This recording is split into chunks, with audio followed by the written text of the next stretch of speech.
keep emission cuts at the least cost.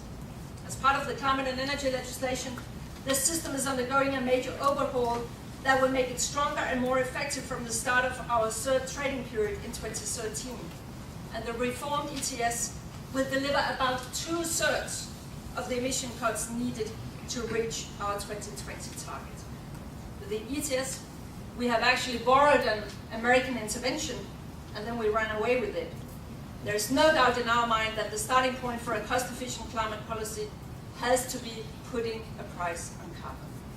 And we do continue to hope that in this country, carbon trade will progress from the current regional initiatives into a federal system. And when that time comes, then we want to work together.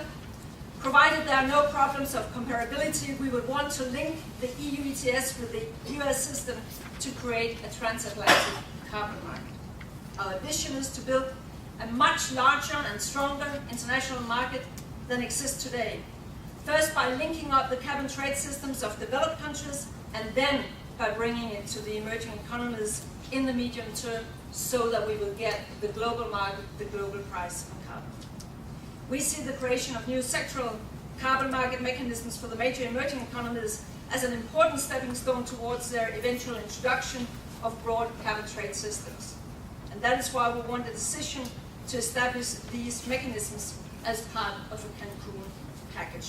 Actually, we're already working with China on sectoral approaches, and we think that we can actually both benefit from this cooperation.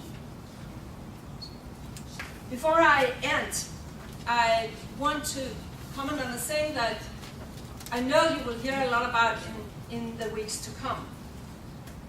Because besides reforming the ETS, we are also in Europe expanding it, above all by bringing the civil aviation sector into the system at the start of 2012. International aviation is not today covered by the Kyoto Protocol, and it is not currently subject to any emission reduction targets except Europe's unilateral commitment to cut our overall emissions by 20% by 2020.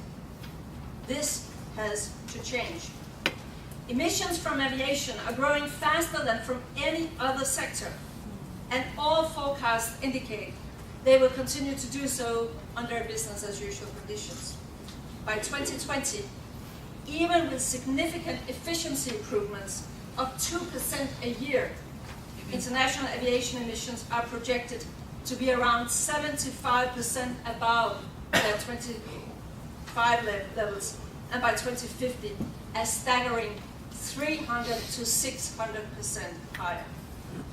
Forecasts like these, it would be completely